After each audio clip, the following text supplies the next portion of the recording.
Bismillahirrahmanirrahim. Robbi sholli sodri wa yassirli amri wa hludatan min lisani yafqahul qawli. Assalamualaikum warahmatullahi wabarakatuh. Ketemu lagi dengan Ibu minggu kedua ya anak-anak ya. Minggu kemarin ketemu perkenalan dulu. Sekarang minggu kedua udah nyampe ke materi ya. Untuk mempersingkat waktu sebelum memulai pembelajaran seperti biasa, mari kita berdoa dulu. Tundukkan kepala kalian, baca doa dalam hati, mulai.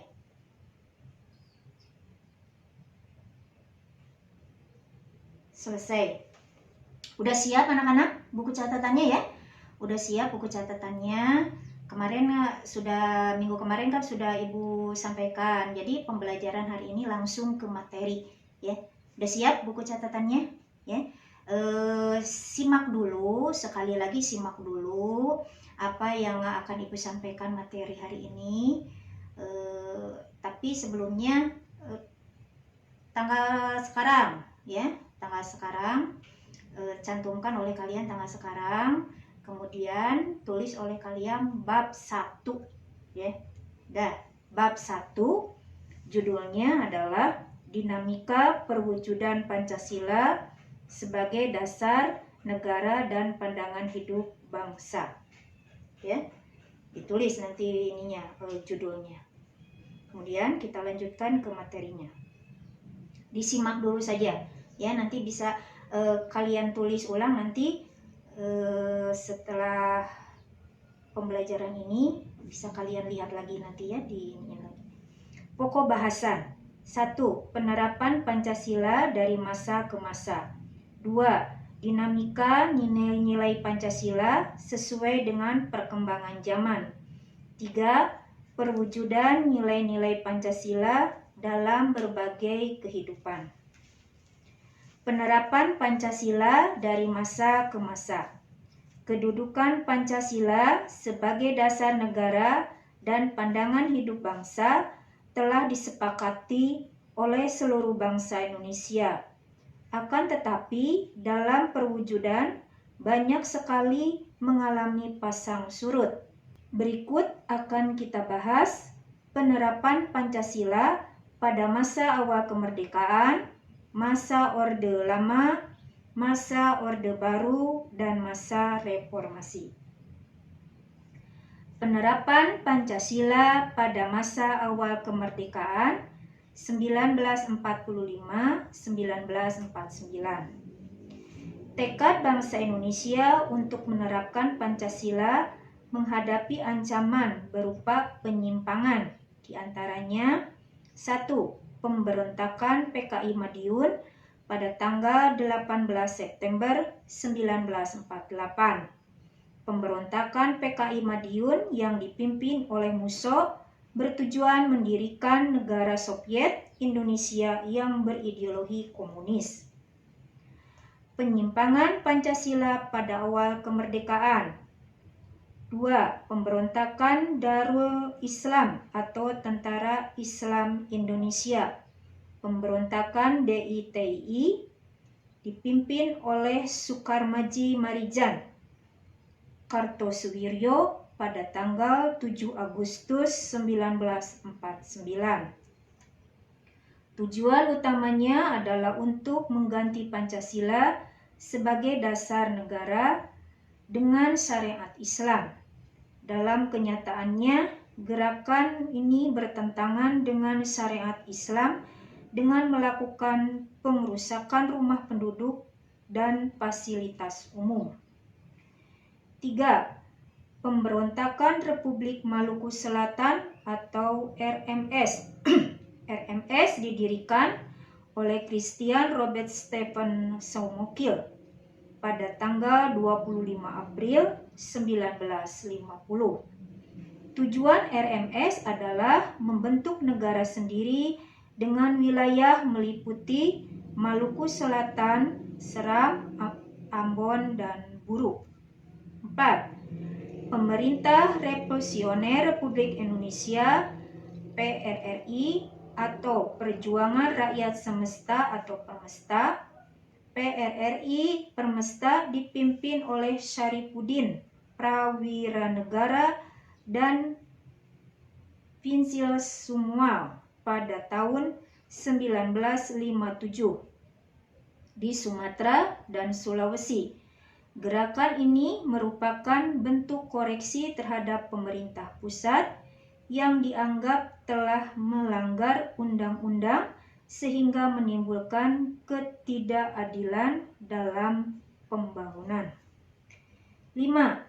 Angkatan Perang Ratu Adil atau APRA merupakan milisi yang didirikan oleh Kapten Kenil Raymond Westerling pada tanggal 15 Januari 1949. Westerling memandang dirinya sebagai sang Ratu Adil yang diramalkan akan membebaskan rakyat Indonesia dari tirani.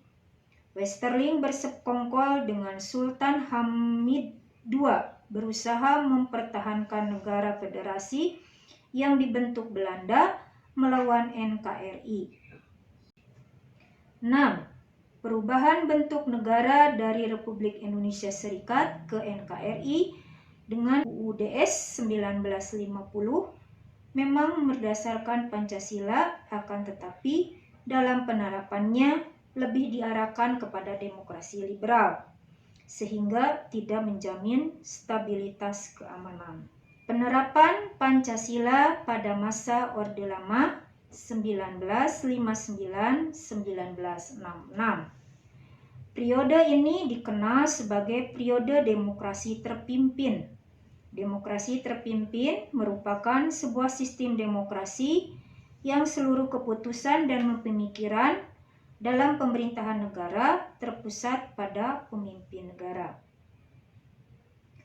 Latar belakang dicetuskannya demokrasi terpimpin. Demokrasi terpimpin yang dicetuskan oleh Presiden Soekarno dilatar belakangi oleh beberapa hal, di antaranya banyaknya gerakan separatis yang menyebabkan ketidakstabilan. 2. Tersendatnya pembangunan ekonomi karena sering terjadinya pergantian kabinet.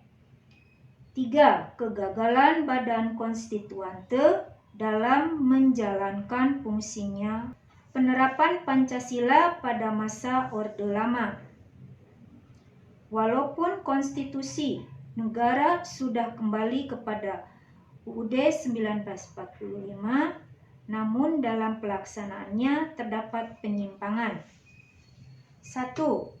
Pengangkatan presiden seumur hidup berdasarkan TAP MPR nomor 20/1965.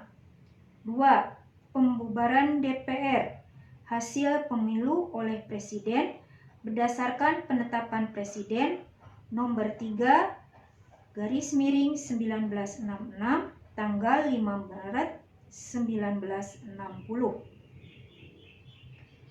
3. Pembentukan MPRS yang beranggotakan anggota DPR, utusan daerah, dan utusan golongan oleh presiden. Lanjut. Penerapan Pancasila pada masa Orde Baru 1966-1998. Kepemimpinan Soekarno dengan demokrasi terpimpin akhirnya berakhir. Ketetapan MPR nomor 9/MPRS/1966 pada tanggal 20 Februari 1967 menegaskan penyerahan kekuasaan pemerintahan kepada Jenderal Soeharto. Jatuhnya Presiden Soekarno menjadi berakhirnya masa Orde Baru. Masa Orde Lama dan diganti oleh kekuatan baru yang dikenal dengan sebutan Orde Baru. Lanjut, penerapan Pancasila pada masa Orde Baru tahun 1966-1998. Pada masa pemerintahan Orde Baru, pembangunan nasional dapat dilaksanakan secara bertahap dan berkesinambungan melalui repelita atau rencana pembangunan 5 tahun dan program pembangunan yang tertuang dalam GBHN, garis-garis besar haluan negara. Namun demikian, dalam perjalanan Orde Baru melakukan beberapa penyimpangan. Apa saja penyimpangan masa Orde Baru? Pertama, bidang ekonomi. Penyelenggaraan ekonomi tidak sesuai dengan UUD 1945, sehingga timbul praktek monopoli penguasaan ekonomi oleh sekelompok orang dan bersifat sentralistik, sehingga terjadi jurang pemisah antara pusat dan daerah. Penyimpangan di bidang politik. Lembaga eksekutif atau presiden merupakan pengontrol utama lembaga lainnya, baik yang bersifat suprastruktur, DPR, MPR, DPA, BK, BPK, dan MA, maupun yang bersifat infrastruktur, lembaga swadaya masyarakat, dan partai politik. Begitu pula dengan dibatasinya kebebasan berpendapat yang menimbulkan pelanggaran hak asasi manusia dengan ditangkapnya aktivis yang mengkritik kebijakan pemerintah. Penerapan Pancasila pada masa reformasi 1998 hingga sekarang. Pada masa reformasi, penerapan Pancasila tidak lagi dihadapkan pada ancaman pemberontakan yang ingin menggantikan Pancasila dengan ideologi lain, akan tetapi lebih dihadapkan pada kondisi masyarakat yang serba bebas, mulai dari kebebasan berpendapat, berekspresi, berorganisasi, dan sebagainya. Di satu sisi, kebebasan akan memunculkan kreativitas, namun di sisi lain, kebebasan akan menimbulkan efek negatif. Terakhir, materi terakhirnya, dampak negatif kebebasan yang tidak sesuai dengan Pancasila. 1. Pola komunikasi yang tidak beretika seperti berita bohong atau hoax. Budaya permisif atau serba boleh seperti pergaulan bebas. 3. Peredaran narkoba atau miras. 4. Aksi anarkisme dan vandalisme. 5. Westernisasi atau pola hidup kebarat-baratan. Nah, ini materi hari ini. Jadi nanti kalian salin ya. Kalian salin nanti di buku catatan kalian. Kemudian nanti hasilnya dipotokkan kemudian dikirim ke mapel PPKN atau ke grup kelas kalian masing-masing. Ya, jadi pada perjalanan dinamika apa tadi? Ya, karena dinamika perwujudan Pancasila sebagai dasar negara dan pandangan hidup bangsa itu ternyata ada beberapa perjalanannya. Mulai yang pertama pemberontakan oleh partai-partai yang tidak bertanggung jawab, ingin menggantikan Pancasila sebagai dasar negara, ya, seperti PKI itu ya. PKI itu dianggap sebagai dianggap sebagai salah satu perjalanan sejarah hitam, ya, sejarah hitam bangsa kita, karena PKI itu diantaranya adalah bentuk partai yang sangat-sangat menjalankan keinginannya itu dengan penuh kekejaman gitu ya, tidak ada peri kemanusiaan, sampai berguguran hampir 7 pahlawan revolusi pada saat itu ya, disiksa yang dikenal dengan lubang buaya ya pada saat itu. Nah, jadi mereka menjalankan itu semua dengan tidak berperi kemanusiaan. Sebab itu PKI dijadikan sebagai sejarah lembaran hitam bangsa Indonesia. DITI juga gitu, kedoknya agama Islam gitu ya. Kedoknya agama Islam, menginikan Islam, tapi kenyataannya tidak Islami. Islam tidak mengajarkan kekerasan. Islam tidak mengajarkan kerusuhan-kerusuhan. Islam tidak pernah membunuh orang yang tidak tahu apa-apa, masyarakat biasa dibunuh, ya. Itu tidak demikian. Kemudian APRA, ya, APRA menamakan dirinya sebagai si Westerling itu, ya, Ratu Adil. Adil apanya, ya? Tidak ada adil-adilnya. Sampai ada beberapa ribu orang yang tidak tahu apa-apa dibunuh, diberondong oleh senjata, langsung jatuh ke lubang, kemudian mereka kubur. Ada beberapa yang diantaranya dicatat dalam sejarah APRA itu sebenarnya belum meninggal, ya, orangnya belum meninggal, tapi karena sudah dikubur hidup-hidup, istilahnya itu kekejaman diantaranya, ya, kekejaman yang dilakukan oleh para pemberontak separatis. Kemudian beralih ke Orde Lama, ya, Orde Lama, kemudian dipimpin oleh Soekarno. Terjadi penyimpangan yang kalian simak lagi setelah Orde Lama diganti oleh Orde Baru, dipimpin oleh Bapak Soeharto, ya, pengganti Bapak Soekarno. Kemudian dari situ juga banyak penyimpangan, ada saja dalam beberapa orde itu ada saja penyimpangan. Dan terakhir adalah masa reformasi hingga sekarang, ya, masa reformasi hingga sekarang. Nanti dipelajari lagi oleh kalian. Jangan lupa nanti dicatat, kemudian difotokan, ya, hasil catatan kalian. Siap-siap untuk tulis tugas, ya. Sok seratilah tugas 1. Siap? Dah? Soalnya nomor 1, sebutkan 5 penyimpangan terhadap nilai-nilai Pancasila. Ulang, ya. Sebutkan 5 penyimpangan terhadap nilai-nilai Pancasila.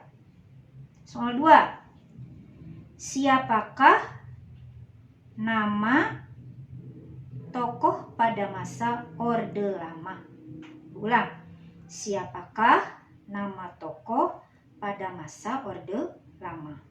Terakhir, 3 soal, ya, hari ini, ya, tugas 1-nya, ya. Sebutkan 3 hal tercetusnya demokrasi terpimpin oleh Presiden Soekarno. Ulang. Sebutkan 3 hal tercetusnya demokrasi terpimpin oleh Presiden Soekarno. Ya, hari ini tugas 1, ya. Jangan lupa tugas 1, 3 soal. Kerjakan sesegera mungkin. Kalau udah selesai langsung fotokan, sampaikan ke grup kelas atau ke grup Mapel PPKN. Kalau ada pertanyaan nanti bisa nyusul, ya. Nanti di WA grup kelas atau WA grup Mapel PPKN. Untuk pertemuan hari ini dicukupkan sekian. Mudah-mudahan kalian tetap sehat, kalian tetap gembira, kalian tetap ceria, ya. Dilimpahi rahmat barokah oleh Allah Subhanahu wa Ta'ala. Semua dikasih sehat, ya. Doakan ibu juga tetap sehat. Terima kasih anak-anak. Kita ucapkan alhamdulillah kita selesaikan materi hari ini. Terima kasih. Billahi taufiq wal hidayah.